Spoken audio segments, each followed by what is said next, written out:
देश को आजाद हुए 79 साल हो चुके हैं, लेकिन आज भी बंटवारे की टीस महसूस होती है। लिहाजा बीजेपी हर साल 14 अगस्त को विभाजन विभीषिका दिवस के रूप में मनाती है। पीएम नरेंद्र मोदी ने एक्स पर लिखा, यह दिन हमारे इतिहास के दुखद अध्याय की याद दिलाता है।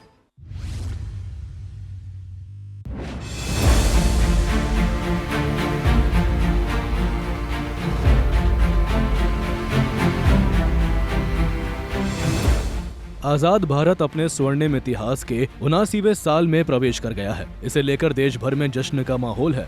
जगह जगह तिरंगा यात्राएं निकाली जा रही है, जिसमें राष्ट्र के प्रति प्रेम और जज्बा देखने को मिल रहा है।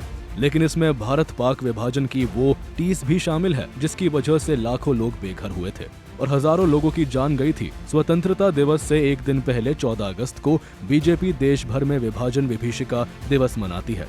प्रधानमंत्री नरेंद्र मोदी ने एक्स पर लिखा है, भारत विभाजन विभीषिका स्मृति दिवस मना रहा है। आज का दिन हमारे इतिहास के उस दुखद अध्याय के दौरान अनगिनत लोगों द्वारा झेले गए उथल पुथल और दर्द को याद करते हुए यह उनके साहस का सम्मान करने का भी दिन है। यह अकल्पनीय क्षति का सामना करने और फिर भी नए सिरे से शुरुआत करने की ताकत पाने की उनकी क्षमता का सम्मान करने का दिन है। प्रभावित हुए कई लोगों ने अपने जीवन का पूर्ण निर्माण किया और उल्लेखनीय उपलब्धियां हासिल की।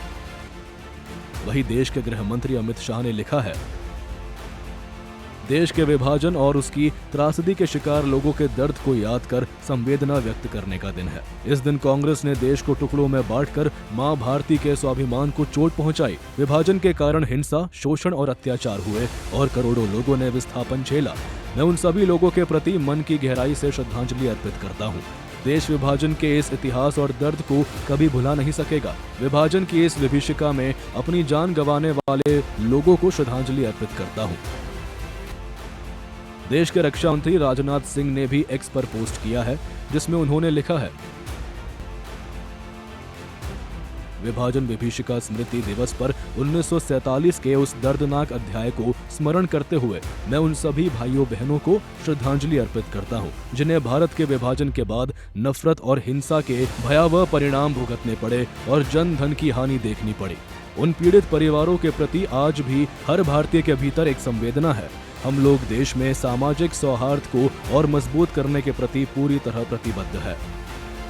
इसी तरह बीजेपी के राष्ट्रीय अध्यक्ष जेपी नड्डा, धर्मेंद्र प्रधान समेत तमाम दिग्गजों ने अपने अपने शब्दों के जरिए 14 अगस्त 1947 को हुए देश के विभाजन को याद किया और उन लोगों के प्रति अपनी संवेदना व्यक्त की, जिन्हें इस विभाजन की वजह से यातनाएं सहनी पड़ी थी। वहीं यूपी के मुख्यमंत्री योगी आदित्यनाथ ने कहा कि लेकिन जब देश इन सब त्याग और बलिदान के बाद 1947 में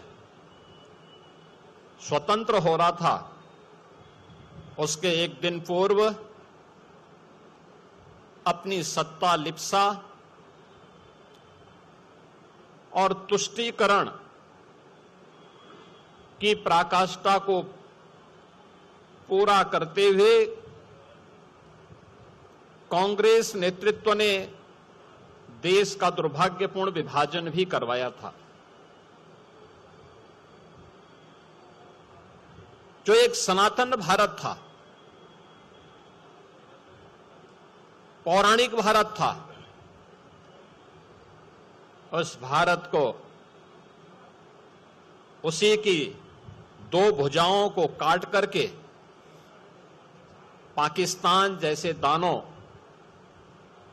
के रूप में भारत को सदैव पीड़ित करने के लिए, डसने के लिए एक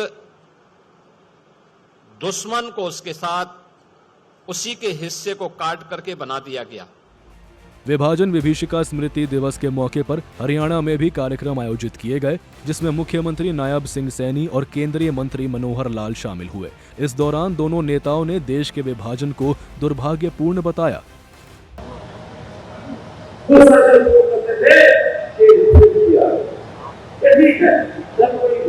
समाज छोड़ करके और अपने घर परिवार से यदि घर को छोड़ करके सैकड़ों हजारों किलोमीटर दूर जाके बसता है, उसको भी सहायता की आवश्यकता होती है। सरकार ने सहायता नहीं होगी, बनी नहीं होगी, लेकिन इसका लाभ होता है जो शहर में आकर के कांग्रेस हाथ उठाए, इस सवाल में